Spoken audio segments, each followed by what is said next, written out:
Hello students. तो आज हम करने वाले हैं एप्लीकेशंस ऑफ डायमेंशनल एनालिसिस। तो फर्स्ट क्वेश्चन देखते हैं। क्वेश्चन क्या है देखते हैं।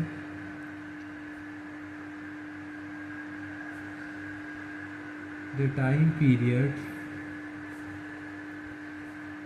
Of simple pendulum depends on length of the string and acceleration due to gravity. What would be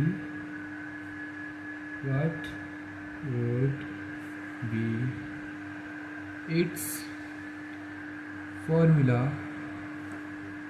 according to dimensional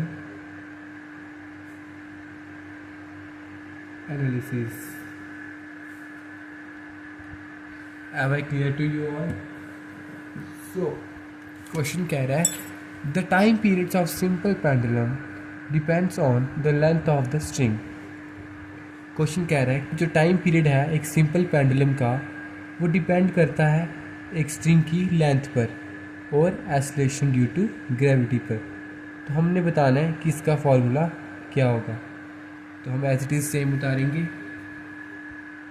solution time period को हम टी से डिनोट करते हैं। Depends that is inversely proportional.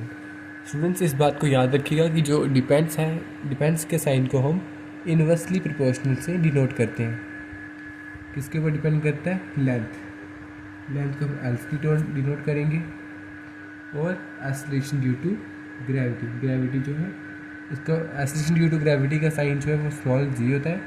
तो इनकी पावर कुछ नहीं पता चला, हम इसको कर लेते हैं ए और बी। और अभी जो ये साइन है, ये जो डिपेंड्स का साइन है, इनवर्सली प्रोपोर्शनलिटी का साइन जो है, इसको हम जब हटाएंगे तो ये क्या होगा, इसको जब हम रिमूव करेंगे तो ये एक कांस्टेंट वैल्यू यहाँ पे आएगी।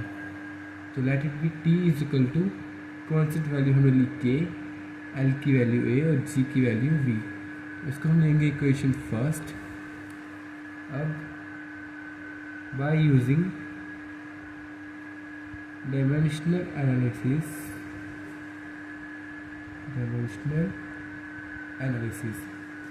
तो टी का क्या होता है?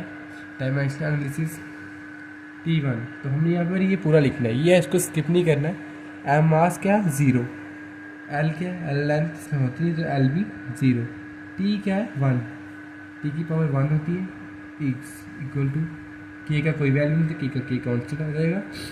एल लेंथ एल का L1 और पावर ए ही आ गई ऊपर। तो बात फिर बचा क्या? जी। ग्रेविटी का डायमेंशनल एनालिसिस क्या होता है? ग्रेविटी का डायमेंशनल एनालिसिस होता है L1 T-2।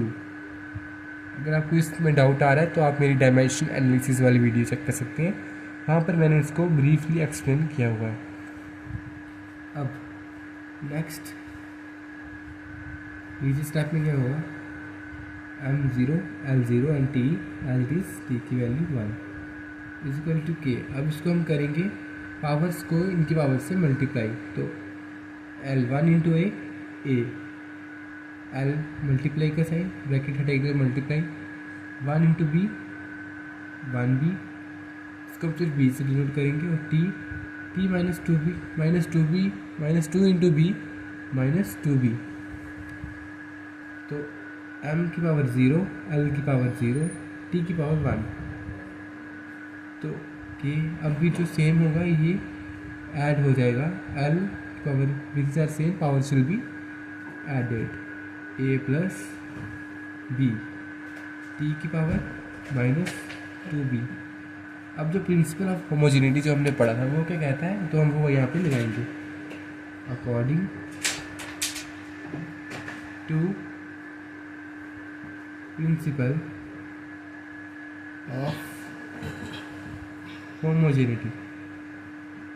तो ये क्या कहता है कि dimensions of LHS is equal to RHS, यानी कि जो यहाँ की डायमेंशन है वो इसके बराबर होंगी। तो यहाँ पर m यहाँ पे है नहीं, तो हम सीधा l लेंगे। l की पावर 0, यहाँ पे a plus B, so a plus B is equal to 0। ये हमारी आगे इक्वेशन सेकंड की। इक्वेशन फर्स्ट हमने वहाँ पे ऊपर ली हुई थी। एंड क्या है, -2b is equal to 1, -2b is equal to 1। ये इक्वेशन थर्ड। अब now in equation third -2b is equal to 1, तो ये -2b जब यहाँ जाएगा तो ये क्या आ जाएगा, ये प्लस में आ जाएगा। ओके, अगर ऐसा नहीं करना है तो हम उनको शिफ्ट कर सकते हैं। यहाँ पे आएगा b इज इक्वल टू 1, तो ये -2 इधर गया तो यहाँ पे -2। ओके, अब मैंने b की वैल्यू हमारे पास आ चुकी है। Put the values of, sorry सिर्फ वैल्यू आएगा, एस नहीं आएगा, इन इक्वेशन सेकंड। इक्वेशन क्या है, a प्लस बी, तो b की वैल्यू क्या है 1, तो ये यहाँ पे नहीं, ये यहाँ आएगा, तो इसको ऊपर लिख देंगे, तो यहाँ से ये माइनस कट जाएगा, माइनस, तो इसको हम पहले ब्रैकेट में रखेंगे, is equal to 0, plus minus minus 1/2 is equal to 0। ये माइनस यहाँ से हो जाएगा, तो यहाँ प्लस का हो जाएगा, a इज इक्वल टू 1/2। तो हमारे पास a और b की जो वैल्यू है वो आ चुकी है। अब हम इसको इक्वेशन में पुट करेंगे। Put the values of a and b in equation first. इसको हम कॉमन में लेंगे, तो t is equal to k l की पावर l का 1/2 and g is equal to 1/2, that is -1/2।